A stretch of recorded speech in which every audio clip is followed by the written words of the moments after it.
3 days ago, I woke up from surgery with 14 missed calls. My 5-year-old daughter and my 7-year-old son were sitting alone on a neighbor's porch.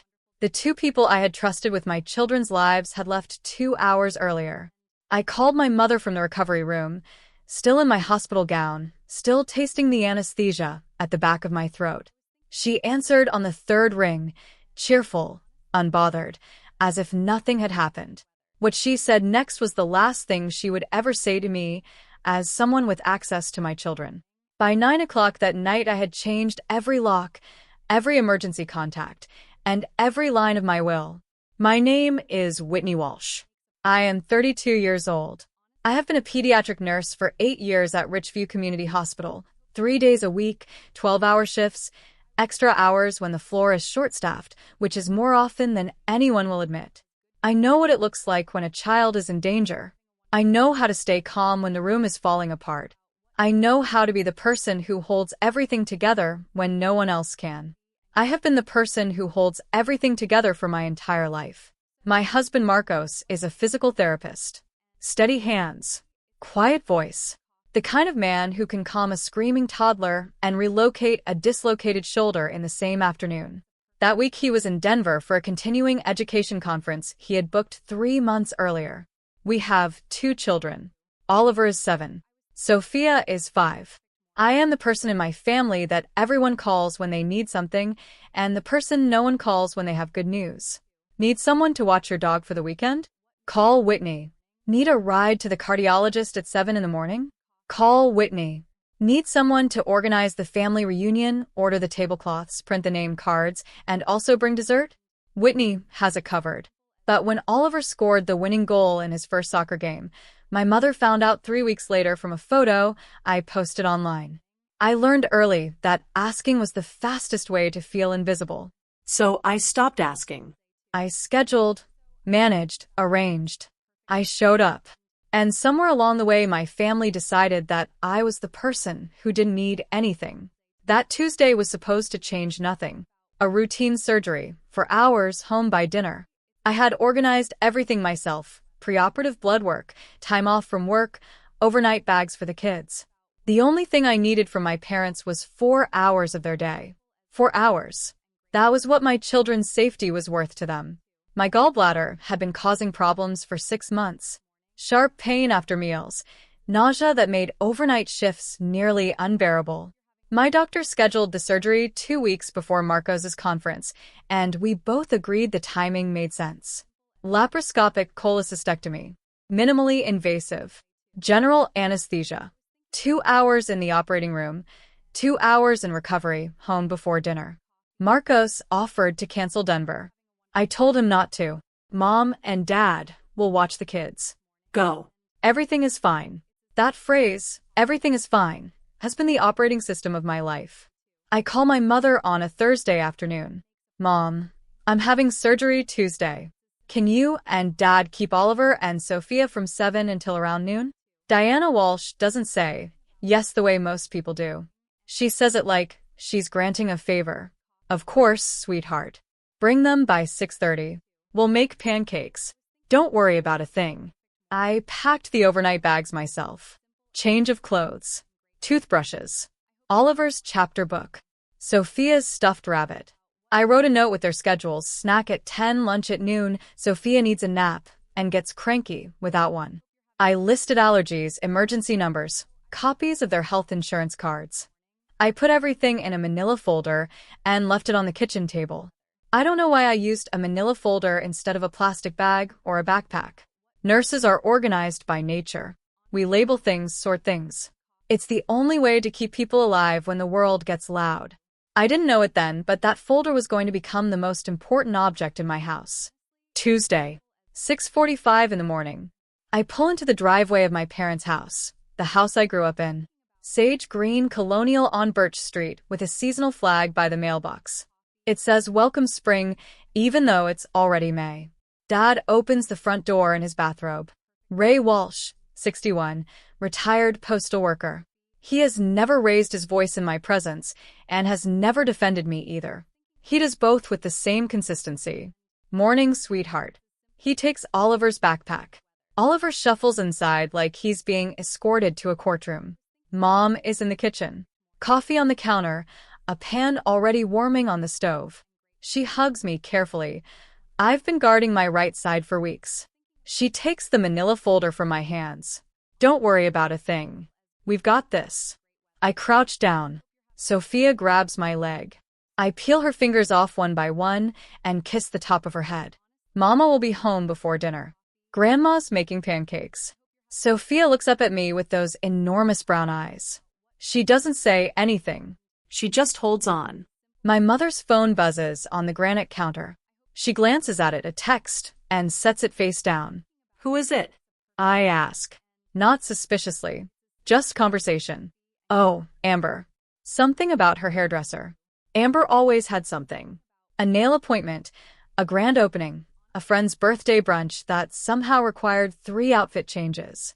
I didn't think anything of it. Looking back, I should have noticed how carefully my mother set that phone face down.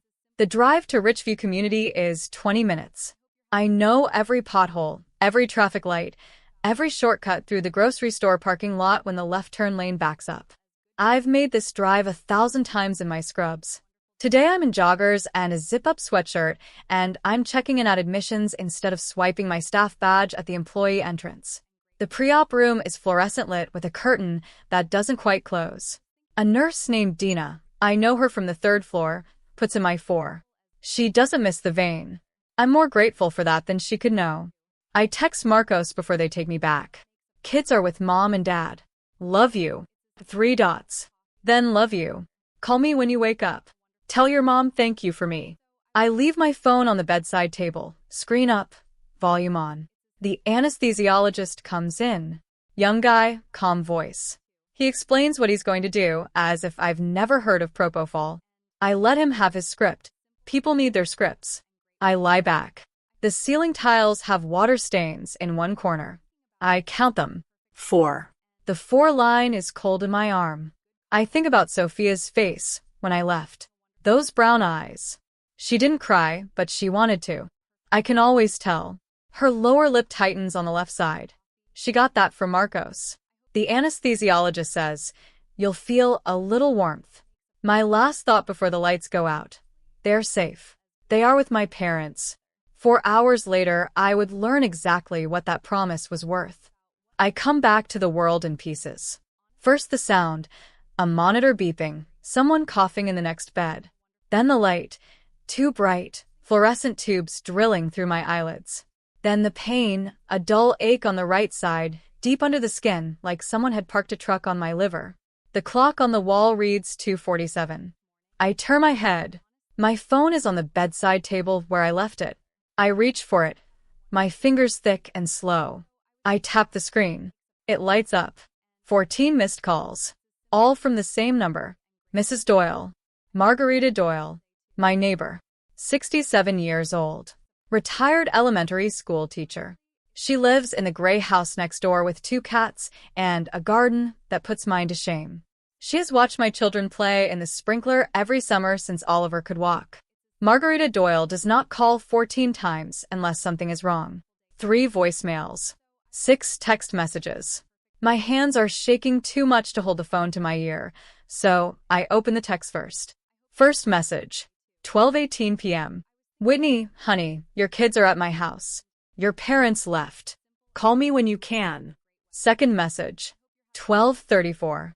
Whitney, please call me. Oliver is upset. Third message. 1:15. I'm worried. The children are okay, but please call me. I don't know what's happening. The room tilts. Not from the anesthesia. From something worse. I press call. Margarita Doyle answers before the first ring finishes. Oh, thank God. Her voice is tight. Not panicked. Margarita Doyle spent 30 years managing classrooms full of 8-year-olds. She doesn't panic, but she's worried. I hear it in how she exhales. Mrs. Doyle, what happened? Your parents left around 11:30. I was trimming the hedges near the driveway, and I saw your father's car pull out. I thought maybe they were running an errand, but then I looked and saw the children sitting alone on your parents' porch. Sophia was crying. I went right over. Oliver had his arm around her. He told me his grandfather said he'd be back in an hour. A pause. Whitney, that was more than 3 hours ago. 3 hours. My 5 and 7-year-old. Alone on a porch. In May. In the heat. Are they okay? Are they okay right now? They're in my kitchen. Oliver made Sophia a peanut butter sandwich. A 7-year-old making lunch for his 5-year-old sister because the adults who were supposed to be there had left. Thank you, Mrs. Doyle. I mean it. She says, are you all right? You sound strange. I say, I just woke up from surgery. Silence. Then very quietly, oh, Whitney. I close my eyes. The cardiac monitor beeps. The 4 drips. Somewhere in the hallway a phone rings 3 times and stops. I'll come get them as soon as I can. She says, take your time. They're safe with me. I hang up. Then I call my mother. Diana Walsh answers on the 3rd ring. Bright. Breezy. The voice she uses when she's pretending nothing happened and daring you to say otherwise. Hi, sweetheart. How did everything go? Where are my children? A pause. Just a fraction of a second. I have heard this pause my entire life. It is the sound of my mother calculating. Oh, Mrs. Doyle called you. Where are my children? Whitney, calm down. Your father took Amber. Listen, she had a last-minute cancellation at her hairdresser, and you know how hard it is to get an appointment with Ricardo. Those places book up in minutes. I don't say anything. The silence presses. The children weren't sleeping. They were on the porch. Sophia was crying. Another pause. Shorter. She's recalibrating. Well, Mrs. Doyle was right there. She's a perfectly responsible person. And then she says it. The 7 words.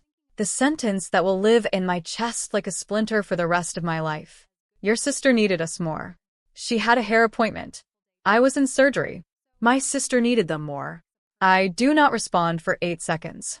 I count them on the cardiac monitor. Then I say, do not come to my house. Do not call my children. I hang up before she can answer. I put the phone face down on the hospital bed with the screen against the sheet. The same way my mother put her phone face down on the granite counter that morning when Amber's message came in. When all of this started, I lie there staring at the 4 water stains on the ceiling tiles, and I start doing math. Not the medical kind. The other kind. The kind you do when you've been carrying an account you refuse to open for 32 years and someone finally forces you to look at the balance. When I was 10, I built a baking soda volcano for the school science fair. Blue ribbon. My parents didn't come. Amber had a dance recital across town. My mother said, we'll see yours next year, sweetheart. There was no next year. I stopped entering. When I was 16, I got a partial scholarship to the state university. I worked 4 years of pharmacy jobs to cover what was left. My mother's reaction, that's wonderful, honey. Amber just got into the Berkshire Arts summer program. Isn't that amazing? When I was 22, I graduated from nursing school with honors. My parents arrived 40 minutes late. Amber wasn't there. She had a migraine. I have a photo from that day. Me in a cap and gown, flanked by 2 empty chairs. When I was 26, I married Marcos in a civil ceremony with a backyard barbecue. My mother showed up, complained about the heat, and left early to drive Amber to a gallery opening in the city. She gave me a card that said, always proud of you. No check. No gift. Just the card. Marcos never mentioned it. It's not his style. But I saw him look at the empty card, and then look at me. He had been keeping score on my behalf because he knew I had stopped keeping score. I lay in that recovery room, and I understood for the first time with complete clarity that I had spent 32 years being the person no one worried about because I had trained them not to. And today, my mother left my children on a porch to drive her other daughter to a haircut. The pattern was not new, but for the first time I could see it with total precision. And for the first time in 32 years, I decided to do something about it. The hospital discharged me at 5 in the afternoon. Strict instructions: no lifting more than 4 kilograms for 2 weeks, no driving for 24 hours. Rest. Fluids. Follow up with the surgeon in 10 days. I drove myself home. I was not supposed to. The discharge nurse said someone needed to pick me up. I told her a neighbor was coming. That was a lie. Margarita doesn't drive anymore. Her cataracts have progressed too far. And there is no one else to call. That is the truth I have been living with. I pulled into my driveway at 5:28. Margarita was already at her front door. She brought the kids across the yard with Sophia's hand in her left and Oliver's in her right. She walked slowly, carefully, like she was delivering something precious. Sophia saw me and ran. She hit my legs and I gasped. The stitches pulled, but I didn't let go. Oliver walked over. He didn't run. He's 7, and he has already learned to be careful. Mom, are you okay? I said yes. He nodded. Then, quietly, I held Sophia's hand the whole time. I knelt down. I didn't care about the stitches. I pulled both of them in and held on. You did so well, Oliver. So well. Margarita watched from the edge of the driveway. She didn't come closer. She understood the moment belonged to us. When I stood up, she said, "They're good kids, Whitney. Whatever you're doing, they're good kids." Sophia tugged my sleeve. "Mama," Grandma said Aunt Amber needed her more. 5 years old. She heard that sentence and she's repeating it because it confused her. I took her inside. 7 in the evening. The kids were in the bathtub, bubbles, rubber ducks, ordinary sounds. I sat on the closed toilet lid with my phone in my hand, watching Oliver stack foam letters on the tile wall while Sophia blew bubbles at him. My side throbbed with each breath. Marcos called from his hotel room in Denver. I told him everything. From the 14 missed calls to Margarita to my mother's voice on the phone. I spoke in the flat tone I use when I'm charting a patient's vitals. Just the facts. No interpretation.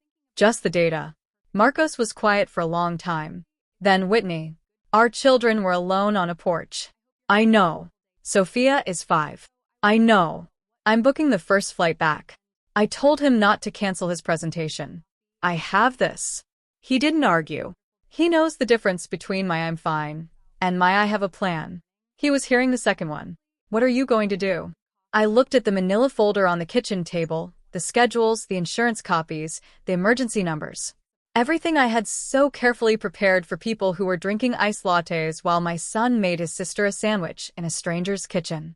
Everything I need to say, I told him. He exhaled. Okay. Okay. We said goodnight. Oliver had spelled Mama in foam letters on the wall. He didn't know what this night meant. But I did. 9:45. The kids were asleep. Oliver went out at 8:30, without trouble. Sophia needed 2 stories and her stuffed rabbit. The house was quiet. The dishwasher hummed. I sat at the kitchen table with a glass of water and opened Instagram. I hadn't looked at Amber's profile in months. I had stopped following her after she posted a 30-second unboxing video of beauty products the same day I worked a 16-hour shift because 2 nurses called in sick. Different planets, same family. I searched her name. Her profile loaded. Recent posts. Posted at 10:48 in the morning. 45 minutes before my surgery. A selfie in the salon chair. Black, cape over her shoulders. Ricardo standing behind her with a comb. Caption: Emergency session with my hairdresser. Mom came to the rescue last minute. Mom came to the rescue. I scrolled down. A comment from Diana Walsh. 3 red heart emojis and the words, "Anything for my girl. Anything for my girl." I kept scrolling. Another post that afternoon. Amber and Diana sitting across from each other at a cafe table. 2 iced lattes. A marble tabletop. Sunlight through a window. Caption: Post-salon brunch with my best friend, aka my mom. At 1:30 in the afternoon, I was in recovery. Disoriented. Alone. Reaching for my phone with shaking hands to find 14 missed calls from my neighbor. At 1:30, while Oliver was making his sister a peanut butter sandwich in a stranger's kitchen, my mother was posing for a brunch photo with my sister. I screenshotted both posts. I printed them on my home printer. I put them in the manila folder. The folder was getting thicker. I closed Instagram, closed my eyes, sat at my kitchen table in the dark, and listened to the dishwasher finish its cycle. Then I made a decision that had been 32 years overdue. I opened my laptop. The screen cast blue light over the table. The manila folder was on my right, a pen on top. I typed slowly because the painkiller was making my fingers clumsy. First search: how to change emergency contacts at an elementary school. 3 clicks. A downloadable form. I saved it to my desktop. Second search. Amend will and notary. I had both. Sandra Klein drafted our original will when Oliver was born. I found her office number. Friday hours, 9 to 4. Third search. How fast can you get a lock changed? Same day. Some locksmiths arrive within the hour. I opened the manila folder and turned over the blank side of one of the schedule pages. I wrote a list in the margin. Clear handwriting. Numbered. 1 locks. 2 school pickup list. 3 will. 4 power of attorney. 5 medical directive. 6 insurance beneficiaries. 6 items. 6 walls between my parents and my children. Each one. A form, a phone call, a signature. Nothing dramatic, nothing loud. Just paperwork.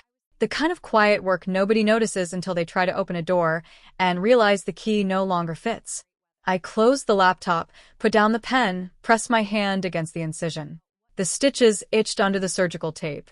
I went to bed at 11. I slept straight through for the first time in months. No dreams, no anxiety about who I had forgotten to call. Just darkness. And then morning. Wednesday morning. Day 1. I called Richview Locksmith at 8:15. A man named Dale answered. I told him what I needed. 2 deadbolts, front and back door. New code for the garage keypad. I can be there by 10, he said. Fine by me. Dale arrived in a white van with a magnetic sign on the door. He was about 50, quiet, efficient. He didn't ask why I was changing locks on a Wednesday morning while clearly still moving like someone who had just had surgery. He measured, drilled, worked. While Dale replaced the front deadbolt, my phone rang. Mom. I watched the screen light up on the kitchen counter. I let it ring 6 times. I didn't answer. The voicemail notification appeared 30 seconds later. I didn't listen to it. Not yet. Dale finished in 90 minutes. 2 new deadbolts. New garage keypad code. He handed me 3 brass keys. They were heavier than the old ones. Thicker. The edges were sharp and clean. $340. I paid in cash from the envelope I keep in the junk drawer. I gave 1 key to Margarita. She accepted it without speaking, but her hand pressed mine for a second. I kept 1 for myself. I put it on the keyring where the old one had been. I mailed 1 to Marcos with a note, new locks. Same house. Love you. I did not make a copy for my mother. I did not make a copy for my father. 3 keys. That was my family. I went inside, opened the manila folder, picked up the pen, and crossed off item 1. Done. 5 remaining. Thursday morning. Day 2.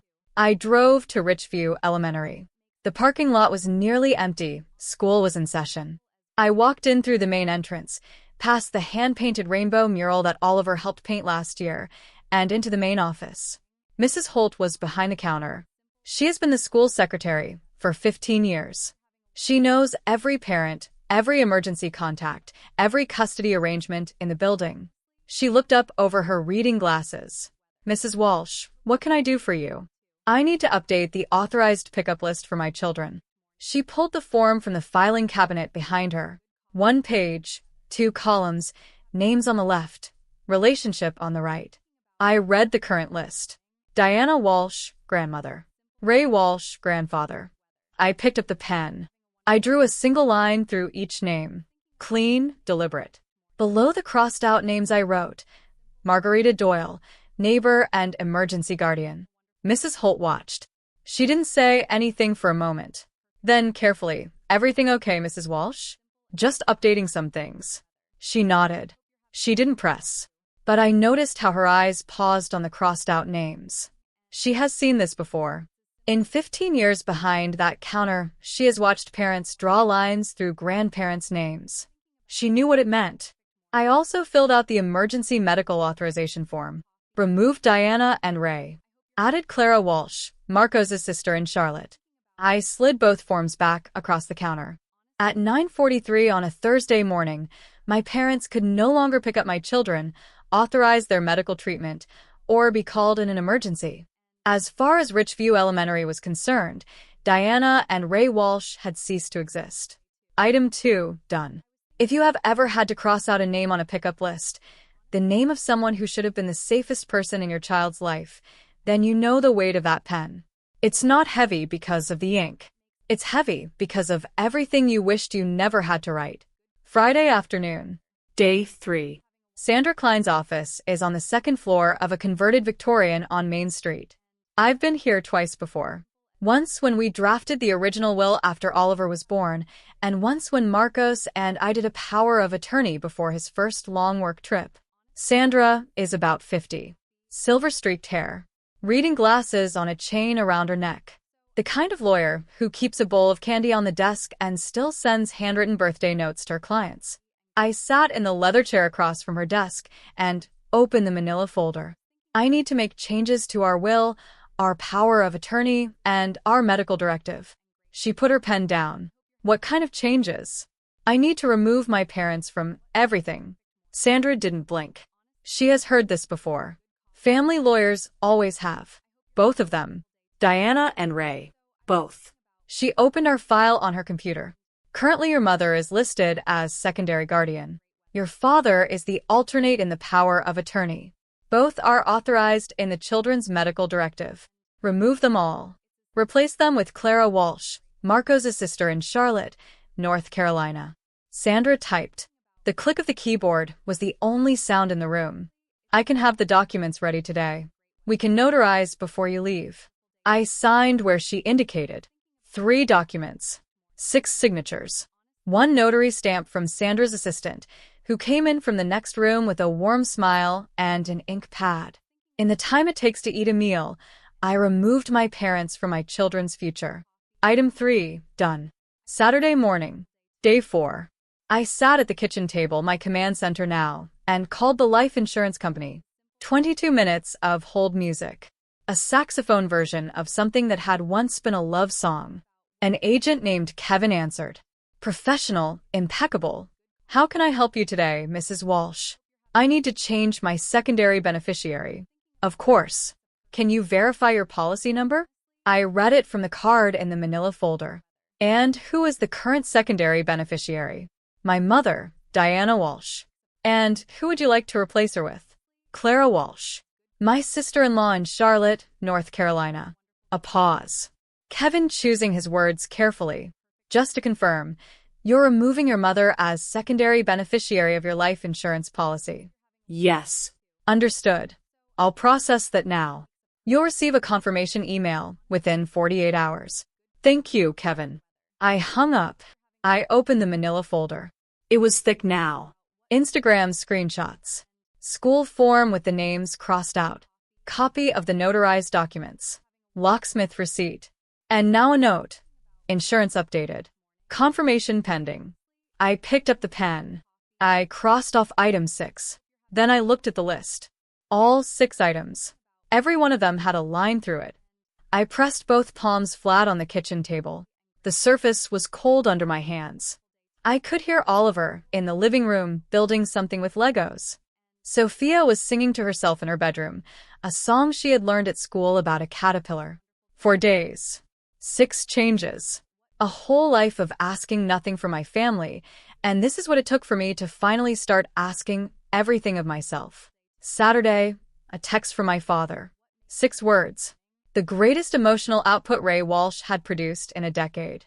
Your mother is upset. Call her. Saturday afternoon, a text from Amber. 4 sentences, each one a masterpiece of missing the point. Mom has been crying all week. Stop being dramatic. It was only a few hours. Can you please call her? I read each message. I listen to each voicemail. I heard my mother's voice move from bright to worried to furious over 3 days, and I recognized the pattern with perfect clarity. She wasn't worried about my children. She wasn't worried about me. She was worried about the narrative. Diana Walsh's story of herself requires a daughter who absorbs, forgives, and moves on. A daughter who doesn't change the locks. I was ruining her story. I didn't respond to any of them. Not because I was punishing anyone, but because I had already said everything I needed to say on Tuesday afternoon from a hospital bed. Don't come to my house. Don't call my children. I said it. I meant it. There was nothing left to add. Sunday afternoon, Amber called. First time since Tuesday. I had been watching for this one. I looked at the screen, her name, the photo I had assigned to her contact 3 years ago, the two of us laughing at a barbecue. We look like sisters who get along. I picked up. What is your problem, Whitney? My children were alone on a porch while I was in surgery. They were with Mrs. Doyle. They were fine. First they were alone on a porch because you needed a haircut. Amber made a sound. Half laugh, half scoff. The sound of someone who has never had to justify her needs because no one has ever asked her to. That's not what happened. Mom said the kids were napping and Dad checked before they. Amber. Sophia is 5. She was crying. Silence. I could hear her breathing. I could hear the espresso machine at whatever cafe she was in. So you're punishing Mom for a mistake? I'm not punishing anyone. I'm protecting my children from a pattern. What pattern? The one where everyone in this family drops everything for you, and I get a card that says always proud of you. She had no answer for that. I didn't need one. Goodbye, Amber. I hung up, set the phone on the counter. Face down. Your sister needed us more. She had a hair appointment. The sentence ran on a loop in my head like a song I couldn't turn off. 7 words. A whole lifetime in 7 words. That was the last conversation I would have with my sister for a very long time. Sunday afternoon. 2:15. Marcos walked through the front door. He had canceled his Thursday presentation and taken a red-eye from Denver. He set his bag in the hallway, didn't take off his jacket, walked straight to the kitchen table where I was sitting with a manila folder, a cold cup of coffee, and the list with all 6 items crossed off. He sat across from me. I slid the folder toward him without saying anything. He opened it. He read the school form first, looked at the crossed-out names, turned the page. The notarized documents. The insurance confirmation. The locksmith receipt. He stopped at the Instagram screenshots. The salon selfie. The cafe photo. The timestamp, 1:30 p.m. She was getting a latte while our son was making our daughter a peanut butter sandwich. I watched his jaw work. He is not a man who shouts. He processes. I could see the processing happen behind his eyes. He closed the folder. He put it on the table. He looked at me. You did the right thing. 4 words. I have been waiting my entire life for someone to say those 4 words to me about a decision involving my family. Not don't be alone in this. Not that's just how they are. Not she's your mother. You did the right thing. My eyes burned. I didn't cry. I used up that currency years ago. But they burned.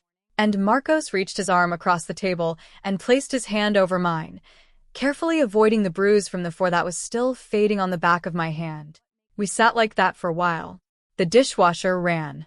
Sophia laughed in the next room. Marcos had said 4 words, and for the first time in a week, I felt my shoulders come down from around my ears. The Sunday after that, 2 weeks post-surgery, I knew they were coming. Diana Walsh doesn't let a problem exist without trying to fix it. And by fix it she means force it back into the shape she prefers. Sunday dinner had been our ritual for years. She expected me to smooth it over the way I had smoothed everything else. A roast and a blessing at the table, and everyone pretends nothing happened. I dressed the kids in their usual clothes. Oliver chose his dinosaur shirt. Sophia insisted on her rain boots even though it was sunny. I left the manila folder by the front door, next to the coat rack, within arm's reach. Marcos stood in the kitchen doorway. Do you want me there? I said. I need to do this alone. He nodded. He has learned the difference. At 5:15, I heard the car. I went to the kitchen window. My mother's silver Toyota turned into the driveway. Slowly, carefully, like she was arriving at a negotiation rather than a dinner. Dad was in the passenger seat. Amber's red Civic pulled in behind her. She came too. Of course she came. 3 car doors opened. 3 pairs of feet on the driveway. My mother carried a glass dish of roast. The smell reached me through the screen door. Rosemary and garlic. The same recipe she has made every Sunday since I was 12. She walked to the front door. She didn't knock. She reached into her purse and pulled out her key. The old key. It went into the lock. She turned it. Nothing. She tried again, more slowly this time, as if the problem was the angle rather than the access. The deadbolt didn't move. Ray stepped forward, tried the key himself. Same result. He rattled the knob, shook the door. It didn't give. From the driveway, Amber said, "Just ring the bell." The bell rang. I was already standing in the hallway. I counted to 5. Not for drama. My heart was beating hard, and I needed it to steady before I opened the door. I opened it. I was not in a hospital gown. I was not hunched over protecting my incision. I was standing straight, white blouse, hair back, the manila folder in my left hand. My mother's face lit up by reflex, by muscle memory. She opened her arms. The roast balanced in the crook of her elbow. "Whitney, we brought a roast. I made extra gravy, the way you like it. The key isn't working." No, I said. "It isn't." Her arms dropped. The roasting dish tilted. Dad steadied her. "What do you mean?" "I changed the locks on Wednesday." Diana blinked, looked at the knob, looked at me, looked at the folder in my hand. She didn't understand yet, but she felt it. The script was wrong. This wasn't how Sunday went. "Whitney, we can just go inside, and—" No. One word. 2 letters. The most powerful sentence in any language. I took out the first document. "This is our amended will. You have been removed as Oliver and Sophia's designated guardians. Clara Walsh in Charlotte has been named." Dad's voice, low, disbelieving. "Marco's a sister." Yes. I took out the second document. "This is confirmation of the insurance beneficiary change. You have been removed as secondary beneficiaries from my life insurance policy." Amber stepped forward from the driveway, arms crossed, jaw tight. "You changed your life insurance. Seriously." I took out the third page. "This is the updated medical directive. If something happens to me, you are not authorized to make decisions about my children." I closed the folder. My mother looked at my father. My father looked at me. My sister looked at all of us. Diana Walsh had been managing her family's emotions for 60 years. She had a tool for every situation. What she didn't have a tool for was parchment. Documents. A closed folder. She was looking at the lock she couldn't open and the papers she couldn't argue with, and something in her face began to slip. "This is insane," she said. Her voice climbed. The roasting dish trembled in her hands. "I am your mother. I have given you everything. Everything I have. Everything I am. Do you understand what that means?" I took out my phone. I opened the screenshot. I turned the screen toward her. The cafe photo. Amber and Diana. 2 iced lattes on a marble table. Sunlight through a window. 1:30 p.m. You posted this at 1:30. I was in recovery at 1:30. Alone. With 14 missed calls from our neighbor. Because you weren't there. She looked at the phone. Her mouth opened, closed. "That was after you. That was—" She couldn't find the sentence. There wasn't one. I turned to my dad. "Dad." "Oliver made Sophia a peanut butter sandwich at Mrs. Doyle's kitchen. Because you weren't there to make her lunch. He's 7. He shouldn't have to do that." My father's negotiating voice, the one he uses when he wants everyone to calm down without addressing anything real. "Blood is blood, Whitney. You don't throw away family over a misunderstanding." A misunderstanding. I looked at him. A misunderstanding is being 15 minutes late. This is a pattern, Dad. This is 32 years of a pattern. Amber cut between us.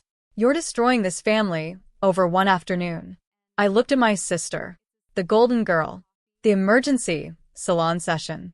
The one who always got the trip, the party, the heart emojis. You needed Mom for a haircut. I needed her for surgery. She chose you. That's the whole story. A screen door opened to my right. Margarita came out onto her porch. She didn't say anything. She just stood with her hands folded in front of her, watching. My mother noticed. Her voice dropped to a hiss. "Can we at least come inside and talk about this?" "No." I stepped back slightly, angling my body so they could see into the kitchen. Oliver was at the table. He had his colored pencils. He was drawing a house. A square with a triangle roof, the way children always draw houses. 4 stick figures inside. 1 too tall, 1 too small. And 1 figure standing off to the side, apart from the others far from the door. He had written a word next to her in careful, crooked letters. "Grandma." Diana saw the drawing. Her face broke. Not the performed collapse, not the angry tremor she uses when she wants you to feel guilty. This was different. This was the face of a woman who had just been drawn out of her own family's house by a 7-year-old who didn't understand metaphors. For one real, unguarded second, my mother looked like a person who understood exactly what she was losing. Then the second passed. She lifted her chin. The mask came back. You will regret this. When you need me, and you will need me, I won't be there. I looked at the woman who gave me a card without money, who missed my science fair, who left my wedding early, who chose a hairdresser over my surgery. You weren't there Tuesday either. I stepped back. I closed the door. The new lock clicked. Brass on brass. Clean and final. Through the door, I heard Amber's voice. Mom. Let's go. 3 pairs of feet on the driveway. 3 car doors. An engine. The car reversing out. I pressed my back against the closed door with a manila folder against my chest. My heart was hammering behind it. Mama. Oliver's voice from the kitchen. Is Grandma coming in? Not today, sweetheart. I didn't move from the door for a long time. The porch light clicked off, motion sensor. The driveway went dark. Marcos appeared from the hallway. He had been around the corner the whole time, listening, ready, staying back because I asked him to. He walked over. He took the manila folder from my hands and set it on the side table by the coat rack, next to the bowl where we keep the new keys. Then he put his arms around me. His chin rested on top of my head. He smelled like laundry detergent and coffee. He didn't say, I'm sorry. He didn't say, are you okay? He didn't say any of the things people say when they're trying to fill silence. He said, you are incredible. I pressed my forehead against his chest. I was terrified. He said, it's the same thing. We stood like that in the hallway while a 7-year-old drew at the kitchen table and a 5-year-old in rain boots came around the corner. Daddy. Sophia pulled at Marcos's pant leg. Can we eat the roast? The 3 of us laughed. A small, tired, real laugh. The kind that only happens when something hard is over and everyone is still standing. There's no roast tonight, sweetheart. How about grilled cheese? With tomato soup. With tomato soup. I made 4 grilled cheese sandwiches. Marcos heated the soup. Oliver set the table. 4 plates. 4 napkins. 4 glasses of water. No extra settings. No chair for someone who might show up late, leave early, or not come at all. For the first time in my life, I set the table and didn't wonder who was going to show up. 4 plates. That was enough. 2 quiet weeks passed. My mother didn't come back. Didn't call. I didn't know if that was pride or punishment. With Diana, the line between the two had always been invisible. My father sent a text. Your mother isn't eating. 5 words. I recognized it for what it was. Redistributing Diana's emotions, externalizing the responsibility to someone else. He had done it my entire life. He wasn't asking me to solve a problem. He was asking me to be the solver, so he wouldn't have to be. I didn't respond. Amber posted passive-aggressive quotes on Instagram in serif fonts against sunset backgrounds. Family forgives. Some people throw everything away for nothing. Life is too short for grudges. I scrolled past the first 2. On the 3rd one I unfollowed her. One less voice in my feed telling me I owed my pain to someone else's comfort. Margarita brought a casserole on Tuesday. Chicken and rice. She set it on the counter and looked at me with those steady teacher's eyes she's had for 60 years. I've been your neighbor for 12 years, Whitney. They are good children, and you are a good mother. Thank you, Mrs. Doyle. Margarita. Call me Margarita. Marcos updated himself as primary contact on all the school forms. He also installed a doorbell camera. Not because he thought my parents were dangerous. He thought they were desperate. And desperate people don't always call before they arrive. I went back to work the following Monday. My supervisor Patty asked how I was feeling. I said, lighter. She didn't ask what I meant, but she smiled like she knew. Oliver stopped asking about his grandmother after the first week. He's 7. He adapts. He fills the space with Lego sets and soccer practice and a chapter book about a dog that solves mysteries. Sophia still mentions her. Not every day, but sometimes before bed. Mama, when is Grandma coming back? I sit on the edge of her bed and push the hair from her face. Grandma made a decision that wasn't safe for you. Mama's job is to keep you safe. That's the most important job I have. Sophia nods. Okay, Mama. She hugs her stuffed rabbit. She closes her eyes. I don't know if I will speak to my parents again someday. I don't know if Amber will ever understand what this cost all of us. I don't need to know that today. Today my locks work. My will is in order. My children are asleep. And the table is set for 4. People will tell you that cutting off family is the hardest thing you'll do. They're wrong. The hardest thing is staying. The hardest thing is smiling through 32 years of being the person no one worries about because you trained them not to worry. The hardest thing is leaving your children in the hands of people who have never once put you first and believing every single time that maybe this time will be different. Leaving was the first easy decision I ever made. It just took me 32 years to earn the right to make it. 4 days. 6 documents. 1 door that no longer opens with the old key. And a 7-year-old who drew his grandmother outside the house without knowing he was drawing the whole truth. That is my story. And if it reminded you to check who is on your child's pickup list, do it today. Not tomorrow. Today.